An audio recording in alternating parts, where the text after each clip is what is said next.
Boa tarde. É tão bom a gente se encontrar aqui, né? É tão bom a gente se encontrar, é tão bom a gente estar num circuito gente.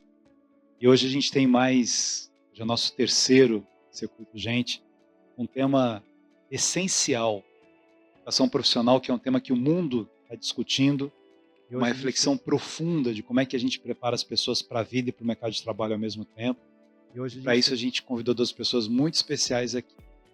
Ana Bia, por favor, Ana Bia, diretora executiva do Senac. Ana Benelt, nome chique, né? E hoje a gente tem...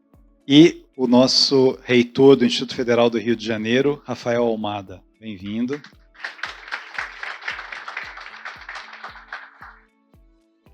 E agora eu quero chamar o nosso diretor regional aqui, apaixonado por educação, nosso Sérgio, para dar as boas-vindas para todos nós. Boa tarde.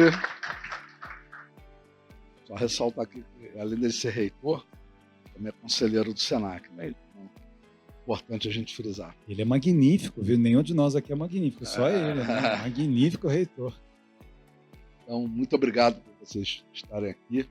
Eu acho que hoje o grosso e nosso pessoal, e tem que ser mesmo, né? A gente está discutindo educação profissional, é o que o Senac faz, e você também faz lá no Instituto.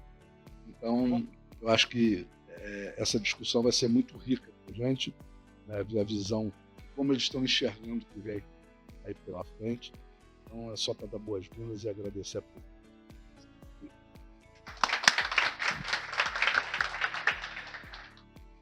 Uma coisa comum dos nossos dois convidados é que os dois são pensadores fazedores. São dois estudiosos desse tema e, ao mesmo tempo, estão com a mão na massa, refletindo e fazendo esse tema acontecer. Vamos começar com o Rafael. O Rafael tem 10 minutos, então, para fazer a sua exposição aqui para a gente hoje. Perfeito. Gente, boa tarde. Ainda é boa tarde, né? Boa tarde para todas as pessoas aqui presentes. Um grande prazer poder estar aqui com vocês dois. A Ana e o Chalitas. Duas pessoas que eu admiro demais. Vai ser muito bom esse bate-papo aqui para a gente falar um pouquinho, né, de gente, de oportunidade, de educação profissional.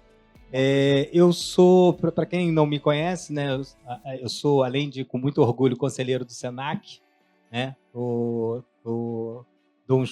talvez uns bons conselhos, reitor do Instituto, né, e eu sou cria da educação profissional e tecnológica, né, eu fiz curso técnico em Química no próprio Instituto, quando era a antiga Escola Técnica Federal de Química.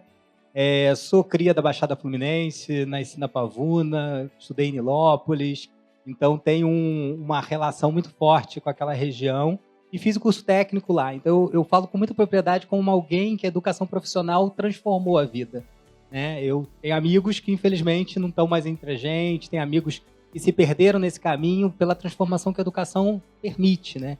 E daí depois segui, fiz graduação, mestrado, doutorado e voltei em 2006 como professor do Instituto, né? E aí depois virei pró-reitor, coordenador de curso, fui coordenador do curso técnico em Química que eu estudei, depois fui pró-reitor de extensão e desde 2018 estou como reitor. Tive um período que trabalhei na Secretaria de Educação Profissional e Tecnológica do Ministério da Educação, né, 2014, 15 e 16, e eu fui eleito em 2017 e aí eu comecei o mandato em 2018, estou no meu segundo mandato até 2026. E a educação profissional, por que eu gosto de fazer esse contexto? Né? Porque como eu sou fruto da educação profissional, fiz um curso técnico, né, integrado ao ensino médio, né, e lembro muito bem que das oportunidades iniciais que surgiam, né, era a possibilidade de fazer uma educação profissional. Né? Eu estudei em escola pública, depois estudei em particular com bolsa, mas fiz todo esse percurso formativo uma perspectiva de fazer um ensino médio que fosse integrado.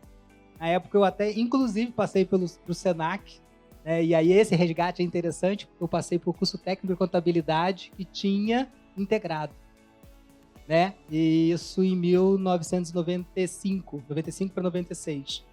E nessa busca aí, né, para os cursos, né, o que me motivou foi exatamente a possibilidade de fazer uma formação técnica, né, que permitisse também, atrelada ao ensino médio, uma formação para o trabalho, uma formação que pudesse me permitir alguma entrada já de uma área de atuação.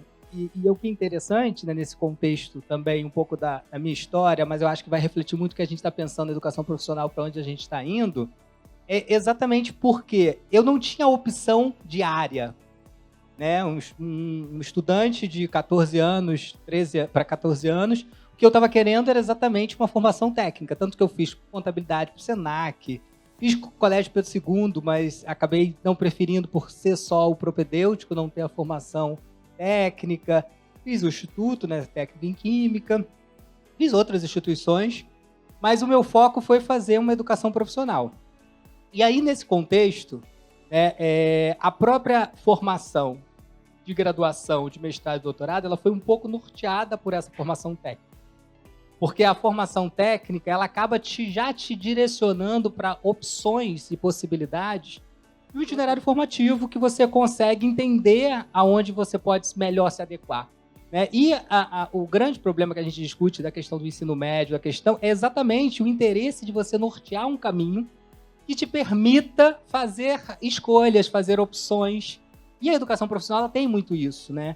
Ela tem a oportunidade, ainda mais dependendo da área que você tem, a oportunidade de uma escolha e um direcionamento. Tanto é que a graduação, mestrado e doutorado foi seguida exatamente pelo que eu fiz no curso técnico que abriu essa mentalidade, né? Eu hoje faço parte do grupo que está construindo a Política Nacional de Educação Profissional e Tecnológica. A gente teve a implementação na LDB, na Lei de Diretrizes e Bases, no capítulo da educação, né, e da educação profissional. E você hoje vai estar fazendo uma revisão dessa política para você construir uma nova política de educação profissional e tecnológica. Eu estou representando o Conselho dos Reitores, o CONIF, mas tem representação do Senac, tem representação do Senai, do CONSED, do Conselho Nacional de Secretários de Educação. Tem uma diversidade de atores. E qual é o grande debate que a gente faz? Né? Para onde a gente quer ir na educação profissional? Qual é o caminho? Quando a gente olha os dados, por exemplo, da educação do ensino técnico, do ensino técnico subsequente ou concomitante, a gente fica um pouco alardeado, porque são números elevados de evasão, e isso é um grande indicador para a gente. Né? Por que a gente não consegue, para aquele estudante que já tem a formação propedêutica, por que a gente não consegue manter ele nessa área de formação? E tem vários motivos, né? E a gente pode avaliar esses indicadores de forma diferenciada. Mas quando você olha para o integrado, né, que é um movimento que o Senac hoje faz, principalmente o Senac Rio, de retorno desse curso integrado, eu acho que vai motivar muito mais um olhar para essa formação, né, de você formar um profissional que vai ter a sua especialidade técnica relacionada a uma área do conhecimento, mas ele não vai deixar de contextualizar esse conhecimento técnico com a formação da vida. A gente não usa contabilidade a todo momento, mas a gente está usando soma, divisão, proporção. A gente usa os conceitos matemáticos que estão relacionados muito mais com uma formação técnica numa área específica, mas você usa para a sua vida. Então, quando você consegue cada vez mais trazer essa realidade, você consegue garantir uma permanência desse estudante, que é o grande conceito. E eu vivo isso muito. O Instituto Federal do Rio de Janeiro, hoje eles são em torno de 20 mil estudantes no estado do Rio de Janeiro. A gente tem 15 unidades, tem 2 institutos no Rio de Janeiro, tem o Instituto Federal Fluminense, que pega a região norte, noroeste e região dos lagos, e tem o Instituto Federal do Rio de Janeiro, que pega Baixada, Metropolitana e Sul Fluminense. A gente tem mais de 160 cursos, a gente tem curso de formação inicial e continuada, qualificação profissional, a gente tem os cursos subsequentes, a gente tem os técnicos integrados, a gente tem a graduação, a gente tem os tecnólogos também, e a gente criou nesse último período, a gente criou 2 mestrados, né? Mestrado profissional específico, um na área de alimentos e um na área de saúde, porque a gente tem uma unidade específica. Isso também é uma experiência interessante. Na rede federal, a gente tentou fazer especificidades. Então, eu tenho um campus que é especializado em saúde, que é o campus de Realengo. Eu tenho um campus especializado em petróleo e gás, que é aonde? Duque de Caxias. Eu tenho um campus específico relacionado a games, jogos digitais. Então, a gente foi se especializando. E isso a gente percebeu também que acaba ajudando, porque você acaba inserindo dentro de uma cadeia produtiva local e você consegue fazer o que a gente faz muito bem, até no Senac, que é esse diálogo com o setor produtivo. O empresário demandando formação, a instituição se aperfeiçoando, porque eu vivo isso muito na minha instituição, que é, as pessoas acham que um curso de educação profissional ele tem que ser criado e tem que ser mantido a vida inteira. Não, gente, porque a educação profissional ela tem que formar para o mundo do trabalho. Se o mundo do trabalho mudou, não adianta você continuar formando um operador de fax num contexto atual. Ele vai ser demitido por e-mail. Né? É um contexto, não tem como. Então a gente precisa se atualizar nesse processo de construção para que a gente entenda, e isso é difícil na minha instituição, falo isso porque eu provoco muito a minha comunidade acadêmica, de que os cursos não são eternos. Os cursos de educação profissional eles têm que mudar a sua concepção, sua interação com o mundo do trabalho, porque as empresas vão mudar, os processos produtivos devem mudar. E se eles não mudaram, tem alguma coisa estranha, porque essa área está estagnada. E é isso que a gente precisa cada vez mais contextualizar. Então, cada vez mais que a gente pensar um curso novo, precisa entender qual é a demanda desse mercado. A gente não pode ter medo de querer mudar os cursos.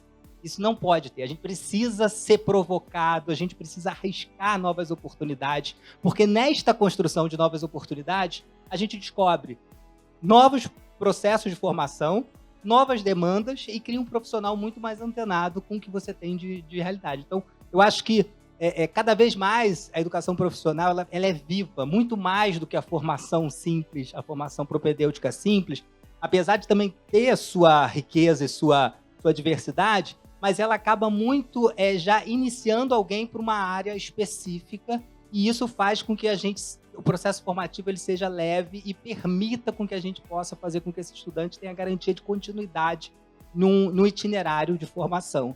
Então, é um pouco esse contexto inicial para a gente começar o debate. Espero que a gente tenha perguntas aí e possa debater muito mais um pouquinho sobre para onde a gente vai com a educação profissional. Maravilha, obrigado, Rafael. Alguém aqui é da época do fax?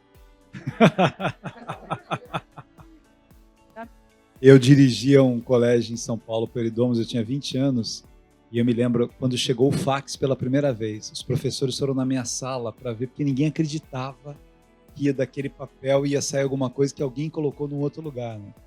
Bem, tem gente aqui do tempo do mimeógrafo também, né, Sérgio? Obrigado, Rafael. Ana Bia. Bom, gente, boa tarde. É um prazer estar aqui com vocês.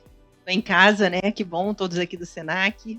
É uma oportunidade para a gente conversar, né? Então, muito obrigada, Sérgio. Obrigada, Tangre, pelo convite.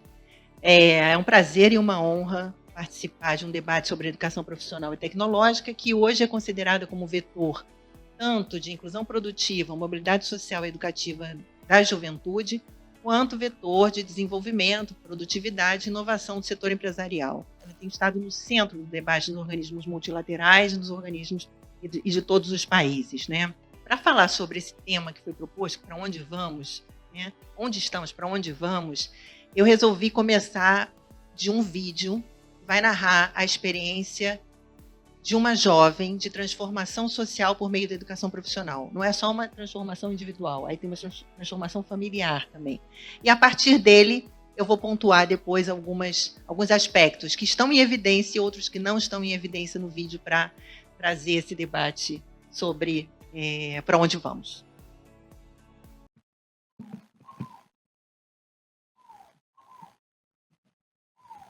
Desde o começo era algo muito grande para uma pessoa muito pequena, para uma menina que veio de uma cidade muito pequena, onde tem muita calmaria. Agora, convidamos aqueles que são os premiados da ocupação, cuidados de saúde e apoio social. Atenção! Subam ao palco para a gente descobrir dentro de instantes a colocação de cada um de vocês. Stephanie, Elisandra e Kessia. Kessia do Pará, Elisandra de Minas, Stephanie do Paraná. Stephanie do Paraná, medalha de ouro.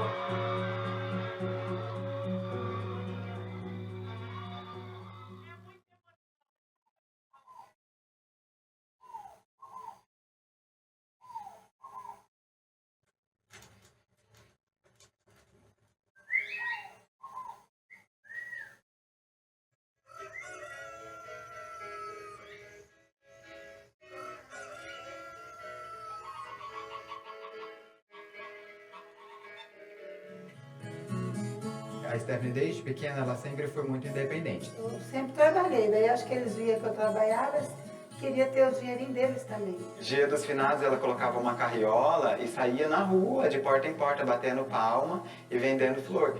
Então, e o público-alvo dela era o idoso, porque ela sabia que eles iam comprar. Sempre foi assim. Aquela flor do deserto fez um viveiro.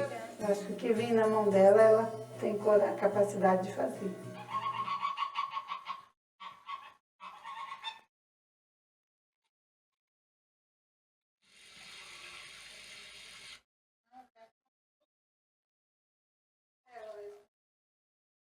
Ela tem amor com tudo, a Stephanie. Desde pequenininha, ela sempre teve assim, atenção com os mais velhos. Nesse senhor que ela ia lá, o senhor, como a gente mora no sítio, acabava pegando bichinho de pé, e ela, assim, naquela fase de criança ainda, conseguia ir lá, pegar um espinho de laranjeira, ou alguma coisa assim, que ele tinha em casa, e ela ia conversando com ele, ia tirando os bichos do pé dele. Ela tem vontade de ter uma ONG, de cuidar de pessoas idosas, né? Eu falei, o espaço tem, que tem a vila. O espaço eu já dou.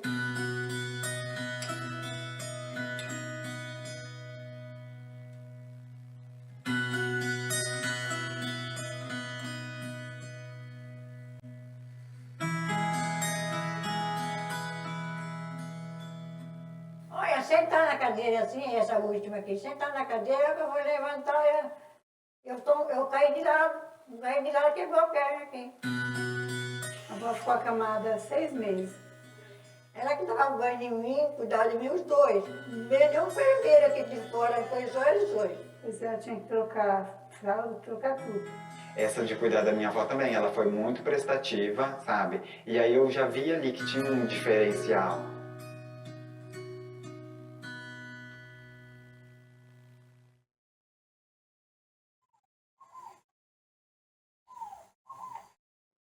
Eu tirei um câncer, né, no peito.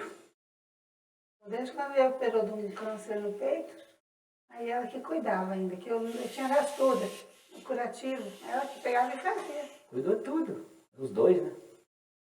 Ela e o Duda. Uma cabeceira. Mas eu operei também, ela que cuidou. Pode.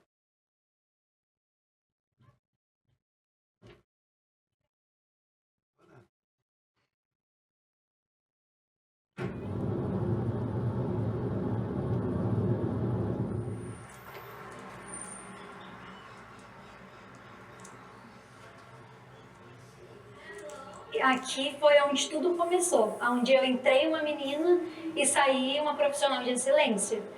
A gente já tinha uma referência, porque o Eduardo, irmão dela, tinha sido nosso aluno há pouco tempo. A Stephanie sempre se mostrou muito determinada com o processo. Ela sempre falava, não crescer, não quero ficar aqui não, quero ser gente.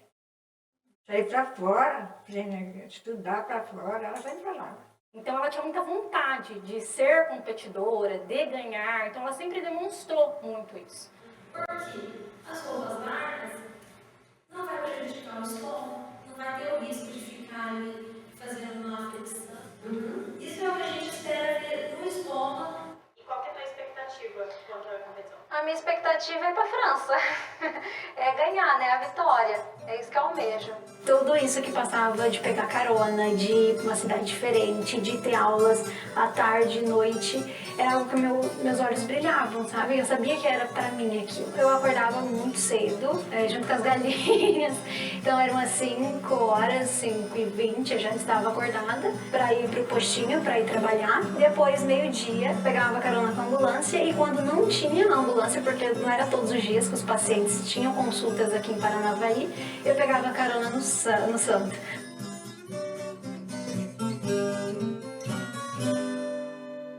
Ficou todos os tempos, não falava nada, né? Daí, falou um dia, mãe, eu vou ter que viajar. Eu falei, viajar pra onde? Pra Curitiba. Eu falei, e agora? Não tinha mala, não tinha nada, né? Essa foi bem triste, né? Porque é acostumada aqui comigo. A gente acostuma, né, com as coisas. O coração ficava apertado, né? Porque a gente ficou, meu Deus, nunca ficou longe dela, né? Falou, meu Deus, minha filha numa cidade tão grande. Sabia que a gente viveu no mato assim, né? Ela ia pra baixo, ia tocar vaca, tudo, cuidar de animal. Nós fugia 10 horas da noite, nós estávamos atrás de vaca. no meio do mato, caçando essas vacas. Aí era o pai dela lá, ele mexia com as vacas, tirar leite de vaca. Aí quando chegou, falou, mãe, eu passei dos paranaenses, né?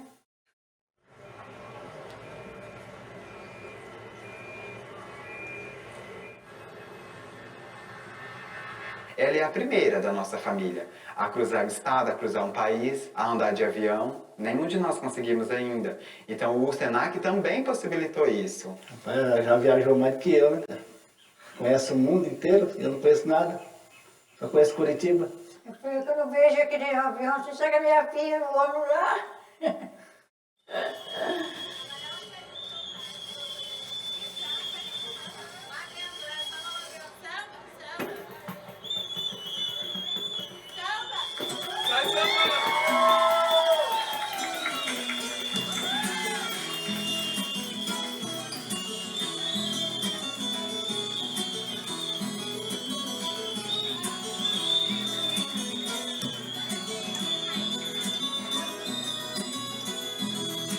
Na hora que o falou, Stephanie do Paraná, gente, eu não acreditava.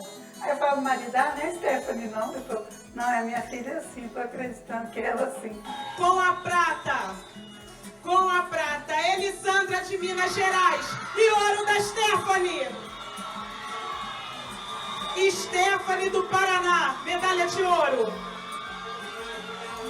Quando ela voltou da etapa nacional, que ela ganhou, a gente fez um processo, ela passou nas salas e muitos alunos ficaram.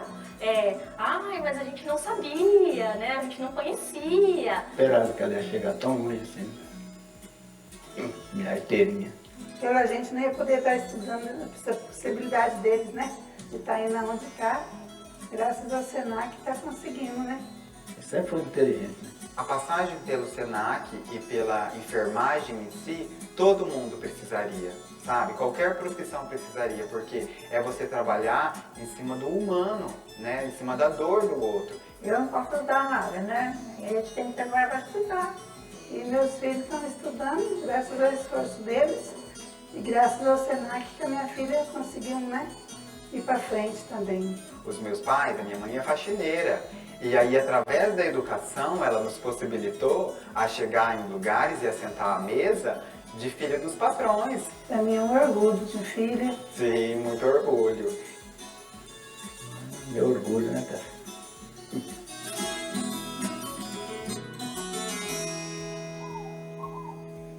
Fechando o foco na Stephanie, né? A Stephanie tem 20 anos, é uma jovem que mora no interior do Paraná, em Paranavaí.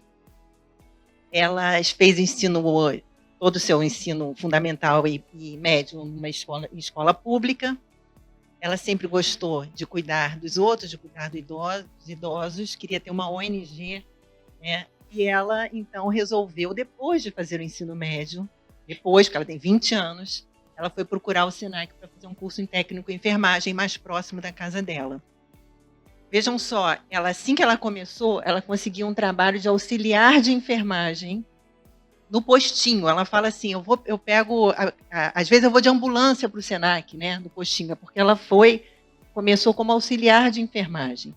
E aí ela, com toda a garra, toda a disposição, com toda a vontade de vencer, ela agarrou todas as oportunidades que surgiram, inclusive a oportunidade de participar da competição Senac de Educação Profissional, que escolheria os alunos que vão representar o Brasil na World Skills, que acontece semana que vem, né?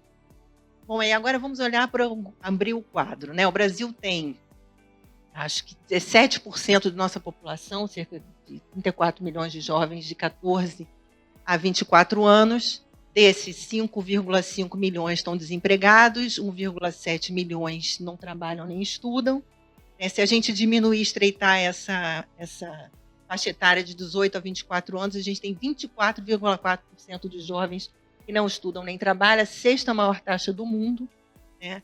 E para esses jovens, certamente, como foi para a Stephanie, a entrada na educação profissional, ela de fato representa mobilidade social, mobilidade educacional. A mobilidade educacional vem sendo estudada muito, como a educação profissional ela é fator de mobilidade educacional, porque o jovem sai do ensino médio, infelizmente, agora com a reforma, que é um caminho, né, é um caminho muito forte, que a reforma vai trazer a oportunidade do jovem no ensino médio já fazer o curso técnico, mas no Brasil, o subsequente, ele sai do ensino médio, quando ele vai procurar a educação profissional, ele tem a oportunidade de entrar de uma forma não precarizada no mundo do trabalho. A gente sabe que o jovem brasileiro trabalha a partir dos 14 anos e trabalha de forma precária. Então, a educação profissional é uma forma de entrar não precária no mundo do trabalho e de ampliar a sua possibilidade de voltar a estudar. A Stephanie, quando sair depois, ela vai terminar o técnico de enfermagem. Ela vai conseguir muitos trabalhos bons. Ela pode fazer um curso superior de enfermagem. Ela vai estar cheia de vontade de continuar os estudos. Então, gente, não dá para pensar em caminhos futuros para onde a gente vai se a gente não partir da coisa mais básica, que é ampliar os horizontes, né? A educação profissional amplia os horizontes dos jovens e é preciso que haja essa possibilidade dessa ampliação, dessas condições objetivas para os jovens se inserirem no campo da educação profissional. Porque hoje a gente tem apenas 10% dos jovens que estão no ensino médio fazem educação profissional. Nos países da OCDE, uma média de 40%, em países como a Suíça, a Áustria, chega a 70%. Então, esse é um caminho, esse é um ponto onde a gente ainda está, e olhando para o futuro, sem dúvida alguma, esse seria um caminho que a gente precisa ampliar. Eu acho que a reforma do ensino médio vai dar essas condições mínimas para que isso aconteça. Ainda olhando para a Stephanie, fechando a câmera na Stephanie, eu vou falar de uma coisa que está meio em desuso, está meio remodê, que é a questão da vocação. Né? Mas eu acho que você falou isso um pouco, que você falou isso na sua fala. A educação profissional, ela te coloca num campo específico, diferente do propedêutico. E muitas vezes os jovens intuem ou sentem que têm uma vocação. Então, eu quero ser chefe de cozinha, eu quero trabalhar como cabeleireiro, eu quero ter o meu próprio negócio de design de joias, eu quero ter o meu negócio na área de moda, que foge do universo do propedêutico, né? Mas que tem um caminho também acadêmico a trilhar, né? E a Stephanie tem isso. A Stephanie, isso eu acho que é o ponto mais bonito do vídeo, né? É a sua relação com a sua vocação, e como a partir dela ela vai galgando, buscando oportunidades. Agora, para terminar minha fala, abrindo aí o campo dessa câmera, abrindo o quadro, indo para além da Stephanie, né?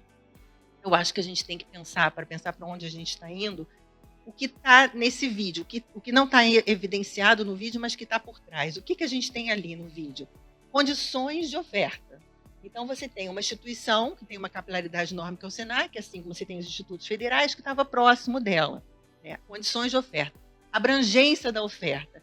Poder entrar sem fazer um concurso. Eu sei que nos institutos federais, às vezes, você precisa, porque você tem um volume menor de instituições. Aí você precisa fazer da prova. E nessa prova, você já barra uma série de jovens que não conseguem passar. Ela, para fazer o curso técnico de enfermagem, ela não fez prova alguma. Ela precisava ter feito o ensino médio ou estar no ensino médio, ela entrou. Então, a garantia da entrada é uma coisa interessante. A outra coisa é financiamento.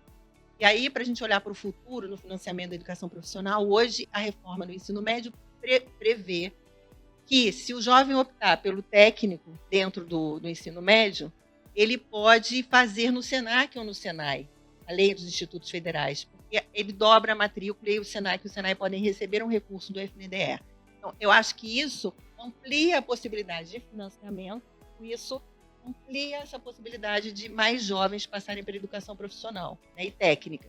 E a última, eu acho que uma das mais importantes, é ser atraente, né, futuro, né, para onde vamos? A gente precisa que a educação profissional seja mais atrativa para o jovem, a gente está falando de metodologias, tecnologias, currículos atualizados, que tenha uma relação direta com o mundo do trabalho. Concordo com você plenamente, a gente precisa estar todo o tempo mais próximo do setor produtivo. E eu acho que isso o SENAC tem pela sua natureza, um potencial muito grande de trazer, inclusive de mostrar como a gente pode caminhar mais na direção de uma proximidade maior com o setor produtivo.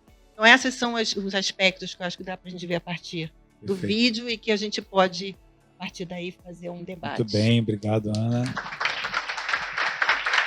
Acho que tem uma coisa muito legal também para todo mundo aqui que trabalha com educação profissional, quando olha a Stephanie, também tem muitas histórias além da Stephanie, né? Muita gente aqui conhece muitas histórias, vivem essas histórias, e é atividade fim, atividade meio.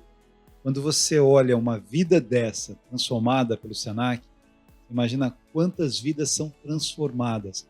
Porque muitas vezes, nas atividades meios, a gente se cansa, nós somos humanos, a gente fica cansado, é muito problema, é muita questão para resolver. Aí você se lembra da razão pela qual existe o Senac, da razão pela qual pessoas assim se transformam e transformam as famílias, isso nos alimenta. Vou fazer uma pergunta para cada um, depois a gente vai para vocês. Eles têm 3 minutos para responder as perguntas. 3 minutos para responder as perguntas. Eu quero começar com você, Rafael, no tema da evasão. Eu estava conversando um pouco ali sobre evasão, que é um desafio, né, para o sistema como um todo, é um grande desafio para o ensino médio, não o integrado técnico médio, mas para o ensino médio geral no Brasil, e para muitas faculdades também. O que você acha que é a razão maior disso? É o desinteresse pelo curso? É a maneira como se dá o curso? É o professor? É a mudança de ideia? Qual é a razão da evasão e quais são os caminhos mais eficazes para combater a evasão? Essa pergunta não é de 3 minutos. Não é de 3 minutos, mas vamos lá. Eu acho que assim, acho que você pontuou vários fatores que eu acho que tem uma contribuição no processo de evasão.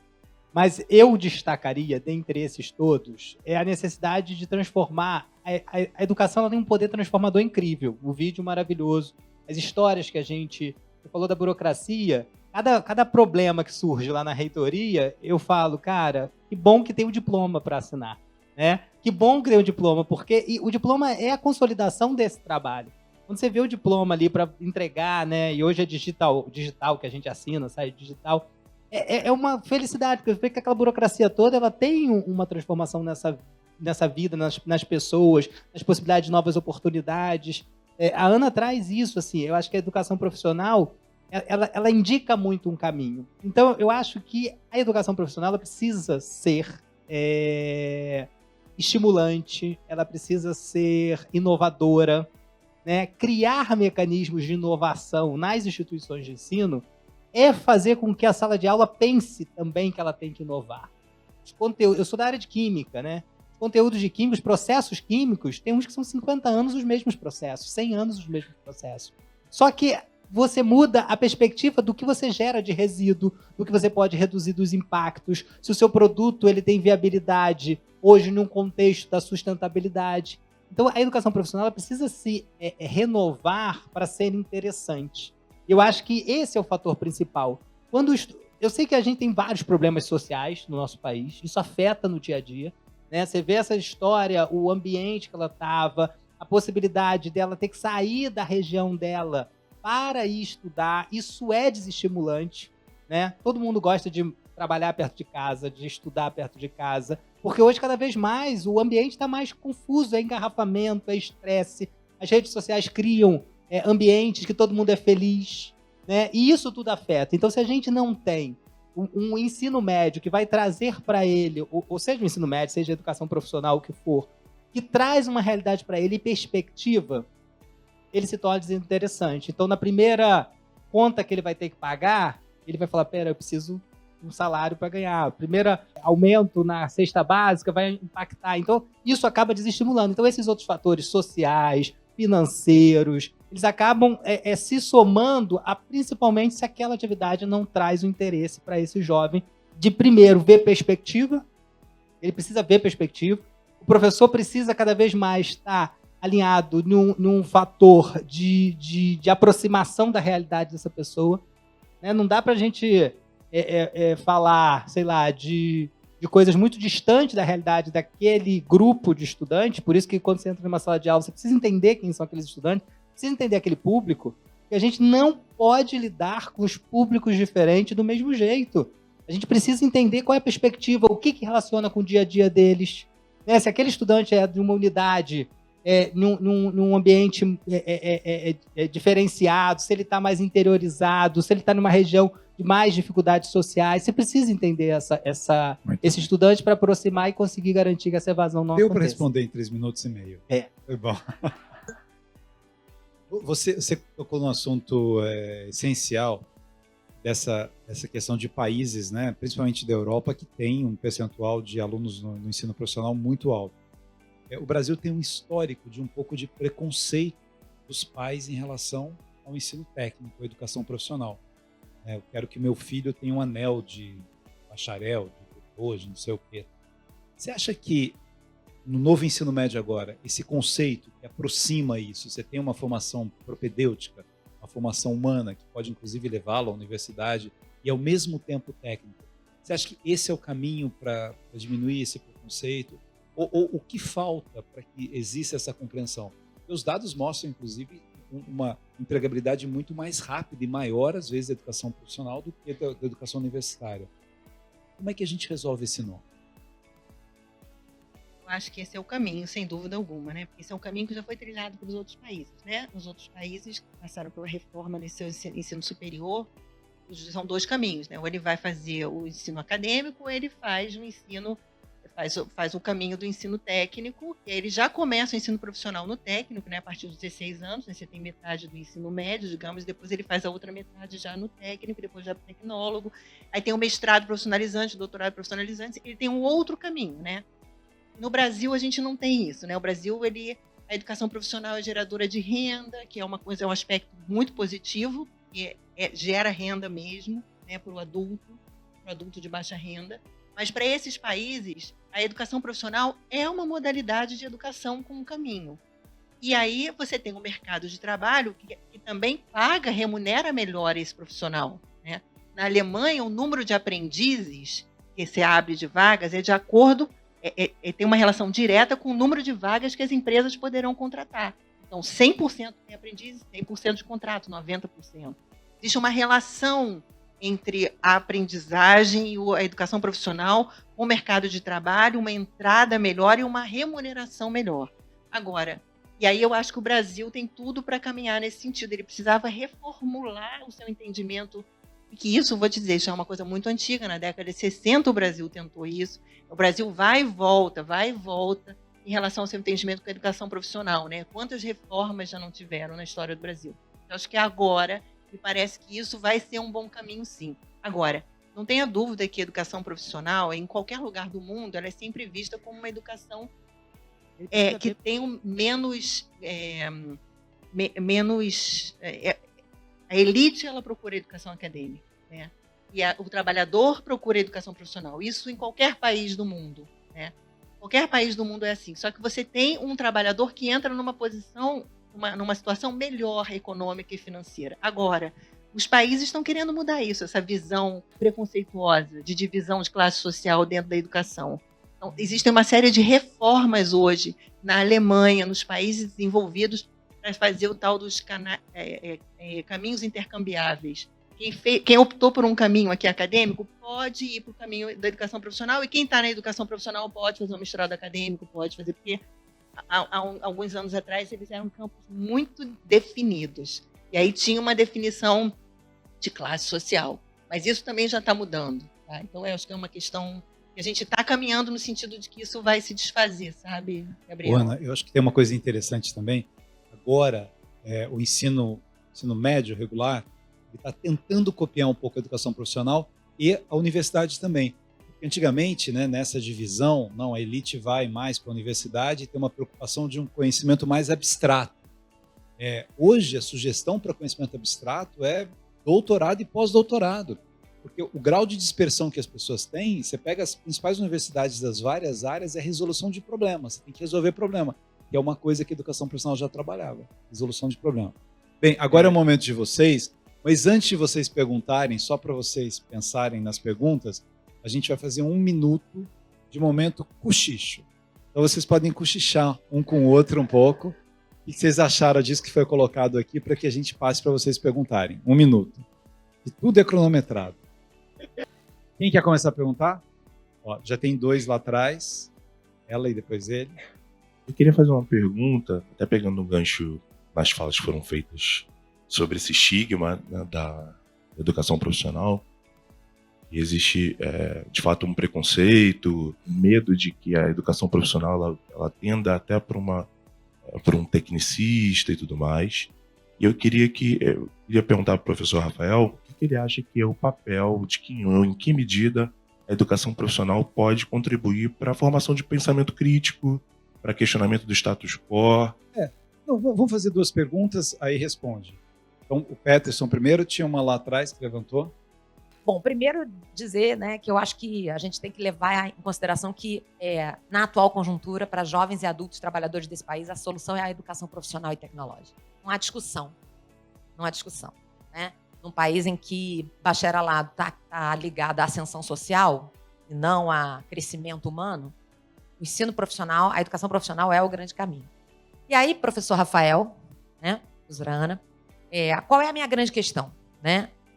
Nós aqui representamos cerca de 15% a 20% da oferta nacional de educação profissional e em alta qualidade, com alta performance. Estou falando a rede federal e o Sistema S como um todo. Né?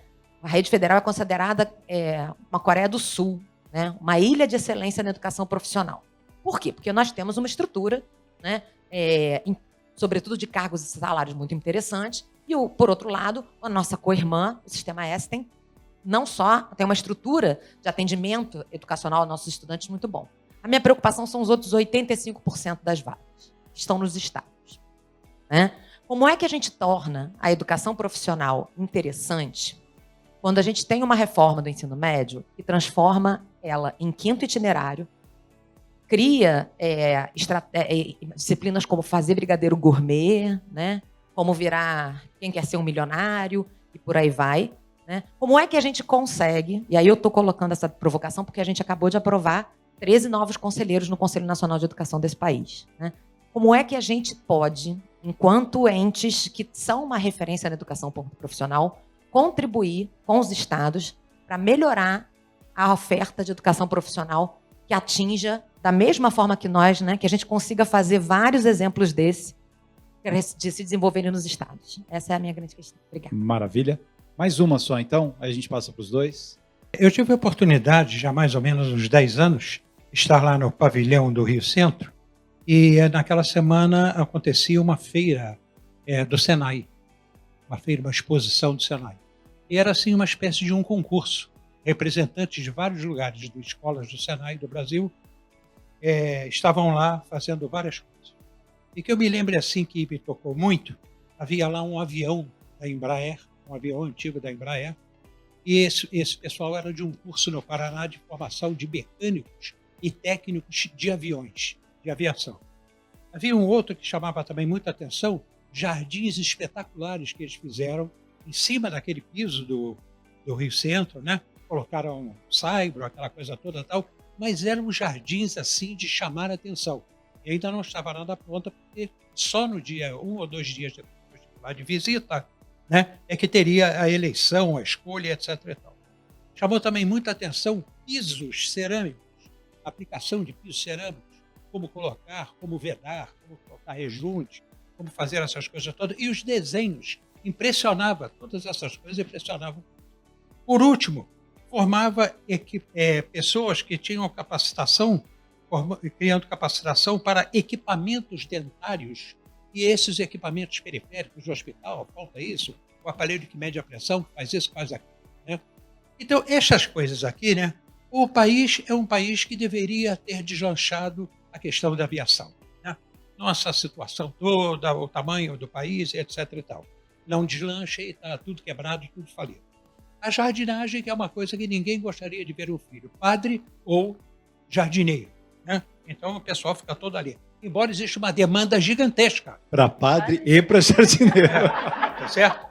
A questão do piso cerâmico também, né? Só aquele pessoal que vem da obra, que vem disso, que vem daquilo e tal, né? E que você vai para a loja para comprar aquele piso cerâmico e você vai rezando para Nossa Senhora Desatadora dos Nós fazer dar certo. Por quê? Ele vai colocar tudo torto, ele vai colocar tudo desconjuntado e aquilo vai ficar horrível. Você vai ter que voltar e comprar aquilo lá e vai ter que buscar outro profissional para demolir primeiro o que ele fez.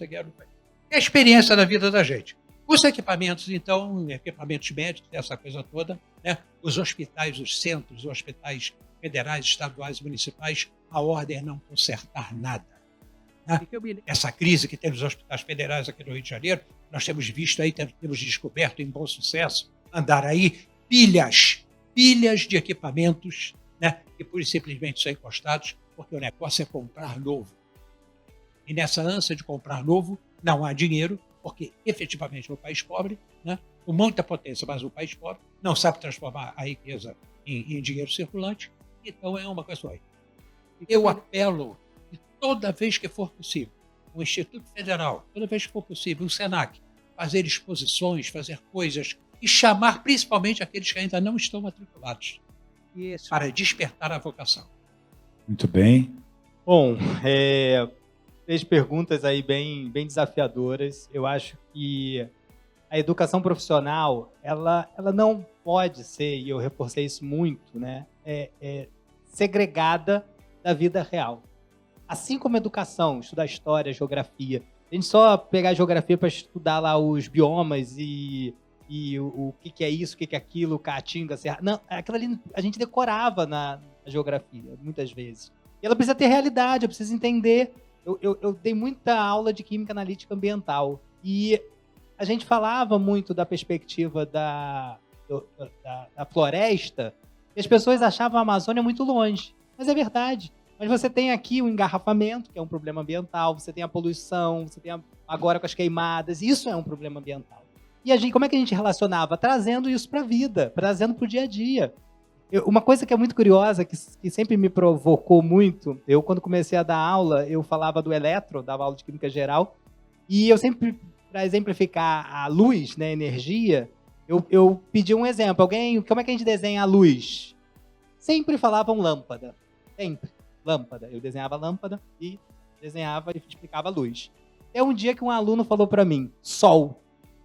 Eu falei, é verdade. A eminência principal de luz é o sol e não a lâmpada. A lâmpada é um processo que veio depois. E essa coisa desse aluno, né, e sempre era muito... eu já tinha a resposta pronta para a lâmpada, o sol me quebrou. Por quê? Porque a educação profissional ela não pode estar desatrelada do humano, do intersetorial. É muito importante quando a Alessandra traz a discussão, o Sistema S e a Rede Federal são instituições de referência em formação. Mas a gente tem uma rede estadual muito maior, que faz educação profissional muito maior no país inteiro, em termos numéricos, e a gente não pode se ignorar esse mapa da educação profissional, seja no Rio de Janeiro, seja no Brasil inteiro, entendendo o Sistema S, entendendo a Rede Federal e entendendo a Rede Federal como uma grande rede de formação, porque o cidadão ele não quer saber se é SENAC, se é Instituto Federal, se é Rede Federal. Ele quer um curso e ele vai buscar onde tem. Aí ele vai buscar referências. A Rede Federal tem isso, é bom, mas quais são as dificuldades para estar lá? O SENAC, será que eu consigo? Será que minha unidade tem esse curso? Será que não tem? Então, essa referência da intersetorialidade é um caminho, né, para a gente ajudar a rede pública estadual, que é a maior fornecedora, sim, de educação profissional, mas a gente tem que tentar olhar esse desenho e tentar cada vez mais fortalecer o que está na legislação, né, que é uma formação, e aí já respondendo ele, educação profissional tem que ser formação cidadã. Eu não consigo formar um técnico em aviação se ele não entender o contexto da aviação dentro do desenvolvimento do país, dentro da sustentabilidade, dentro da perspectiva de melhoria e desenvolvimento da sua cidade, do seu estado e do país. Então, quanto mais educação profissional, isso está na lei, isso não é uma invenção, isso está na legislação, a gente precisa cada vez mais trazer isso. Então, mesmo que seja uma formação, porque a formação integrada e subsequente não quer dizer mudança de cidadão, né, da formação cidadã. Mesmo sendo subsequente, um pós-médio, ou seja, um integrado, a formação cidadã ela está no conteúdo, ela está na oportunidade de transformar aquilo palatável para o meu estudante. E aí sim a gente consegue fazer essa intersetorialidade, por fazer a formação cidadã e colocar todo mundo de um contexto humano, porque a gente não é número, a gente é humano, a gente tem os seus problemas, suas dificuldades, e cada vez mais a gente precisa assimilar isso de forma que traga para a gente o sentido. Perfeito. Muito bem, Ana. Eu acho que a reforma do ensino médio, ela aponta um caminho que pode colaborar muito para que a gente possa qualificar o trabalho dos estados. Aí eu estou me referindo, claro, à rede estadual de ensino, propedêutico. Esse aluno que está no ensino médio, ele vai fazer o técnico no SENAC ou no SENAI.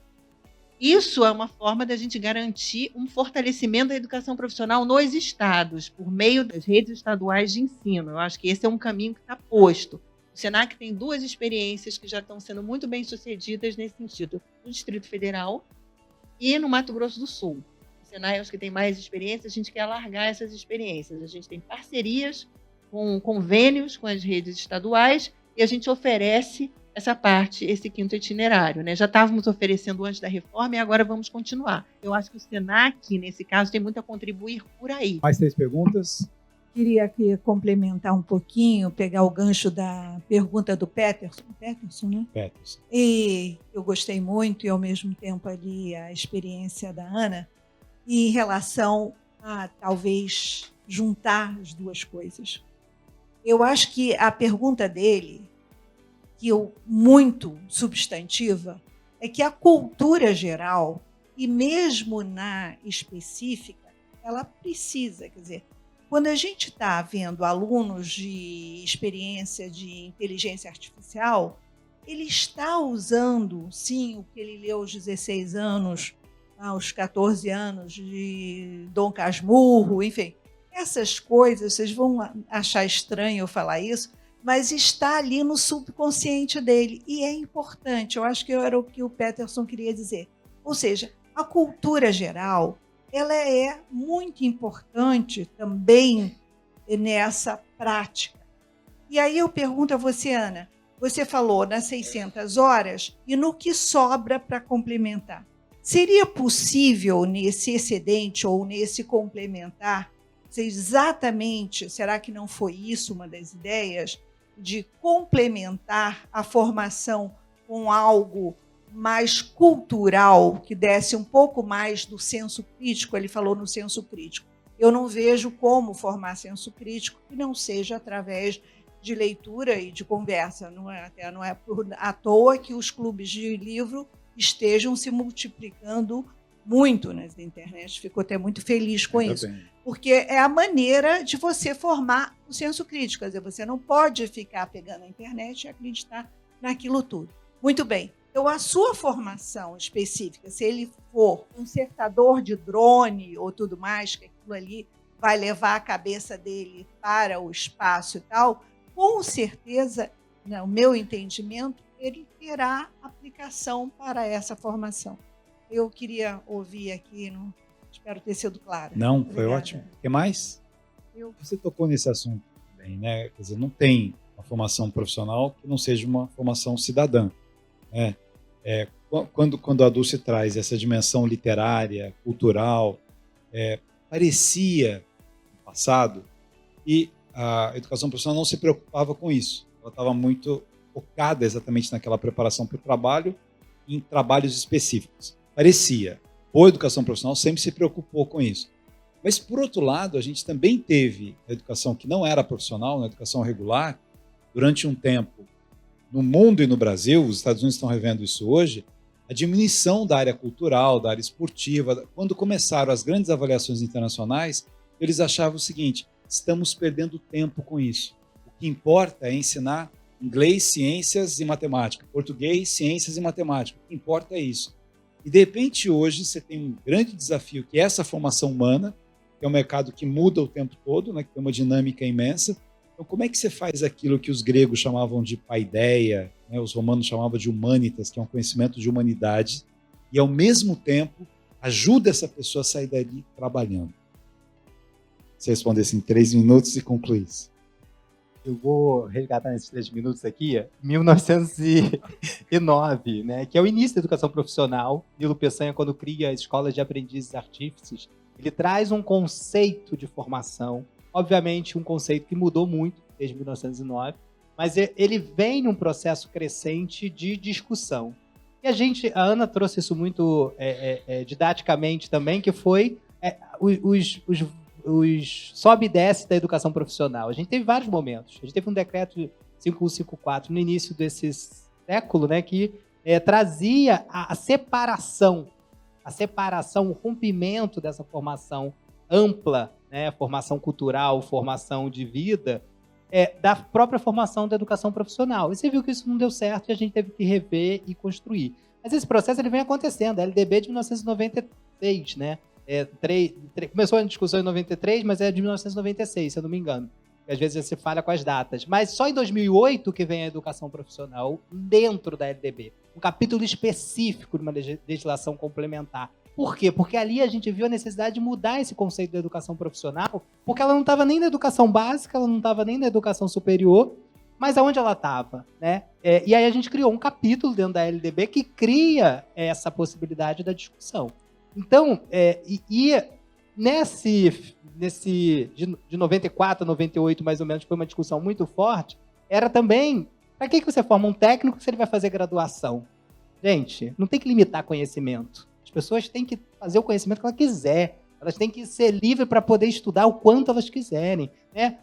Tem uns loucos que fazem até 2 doutorados. Eu acho já é um absurdo, mas tem uns que fazem mestrado. Mas a gente não tem que limitar o conhecimento.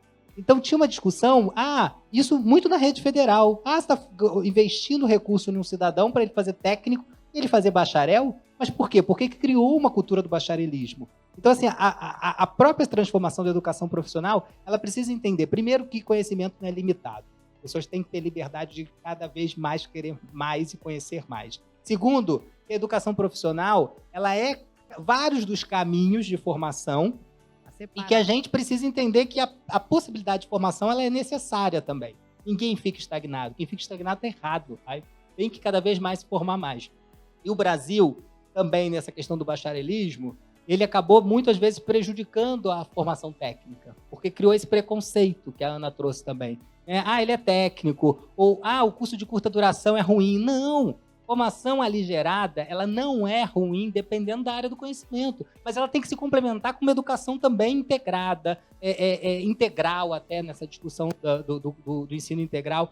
Eu acho que essas possibilidades elas têm que existir. E é por isso que eu tenho muita clareza, eu acho muito importante, para finalizar aí, primeiro agradecer muito o convite de estar aqui, primeiro conhecer a Ana, que a gente já se cruzou na vida, mas a gente nunca tinha conversado diretamente, Xalita, que é um grande amigo e parceiro, ao Sérgio, Angra, todo mundo do Senac, que é uma grande casa que cada vez eu aprendo mais e consigo ver, pela minha formação e a minha gestão hoje, atuando na rede federal, o quanto essas redes se complementam.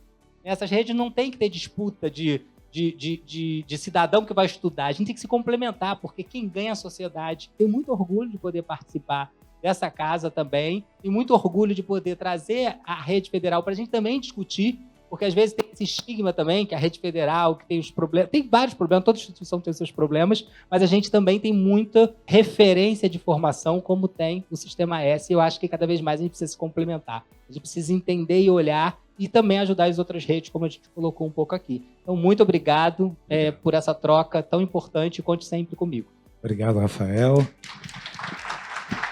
Ana? Quero tentar responder em 2 partes. Uma, eu acho o seguinte, que a reforma, no final das contas, predominou, e ainda bem, uma visão propedêutica crítica da educação, de formação de sujeitos autônomos, críticos, muito longe do tecnicismo, na medida em que a gente, inclusive, tem as bases nacionais curriculares, do ensino médio.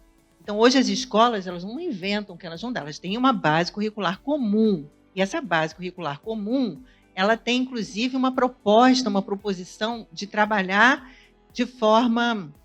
a gente trabalha muito no Senac a ideia da competência, mas ali tem competência, habilidades, conteúdos, Não é mais aquela visão conteudista de ensino, é a visão de que o aluno mobiliza conhecimentos para poder tomar decisões e para poder interagir no mundo.